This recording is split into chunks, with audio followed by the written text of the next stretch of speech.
Hello दोस्तों। आज की डिक्टेशन आपके लिए 40 वर्ड पर मिनट रहेगी। तो चलिए शुरू करते हैं आज की डिक्टेशन। उपाध्यक्ष महोदय, जिस प्रकार से दूसरे स्तरों पर तथा क्षेत्रों में अनुकूल संहिता की व्यवस्था तथा उसका पालन आवश्यक है, इस दिशा में भी जो महत्वपूर्ण तथा लाभदायक कदम उठाए गए हैं, उनमें से सार्वजनिक क्षेत्र के उद्योगों पर संसदीय कमेटी का गठन महत्वपूर्ण है।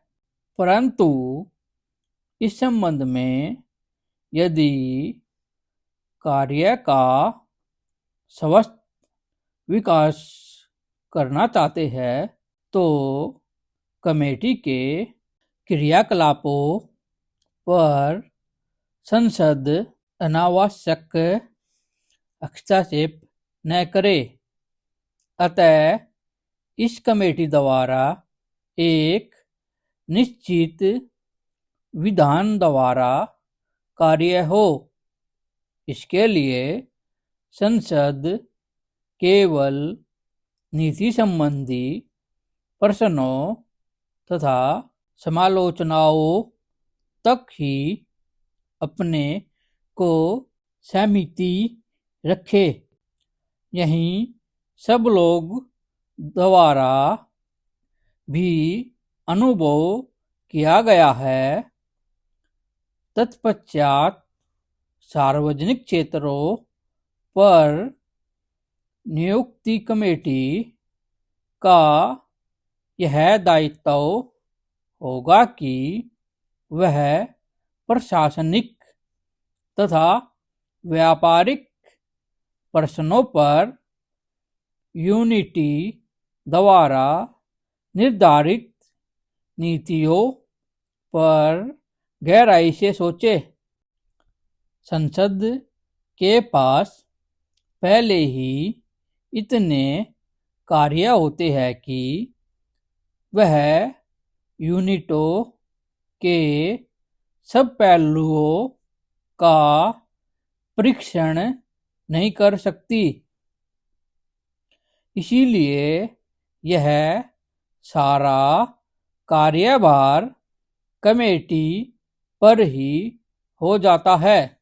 सीमित समय होने के बावजूद भी एक कमेटी ने प्रत्येक यूनिट के कार्यों का पूरी तरह से निरीक्षण करने का प्रयत्न किया है और इस संबंध में लाभदायक सुझाव दिए हैं।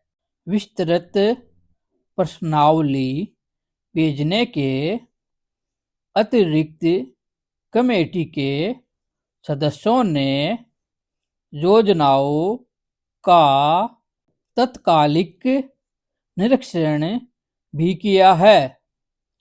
अधिकारियों से भी आवश्यक पूछताछ की है तथा अपनी रिपोर्ट तैयार करने से पूर्व दूसरी आवश्यक जानकारी भी प्राप्त की है।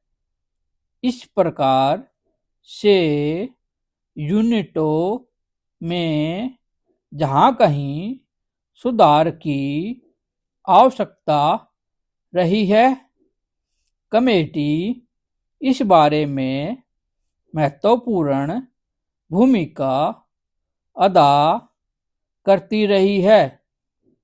इसी प्रकार के सार्वजनिक क्षेत्र के उद्योगों के संबंध में सरकार का क्या कुछ रवैया हो, इस बारे में भी प्रयत्न किए जाते रहे हैं। सर्वांगीण विकास के लिए यह जरूरी भी है कि सरकार तथा सार्वजनिक क्षेत्र के उद्योगों के संबंध में सब लोगों द्वारा ठीक प्रकार से जान लिए जाए। इस संबंध में सरकार यूनिटों के लिए कुछ मार्गदर्शन निर्धारित कर रही है। अतः मेरा सरकार से अनुरोध है कि इस बात का पूरी तरह से पालन हो जिससे कि लक्ष्य प्राप्ति हो सके।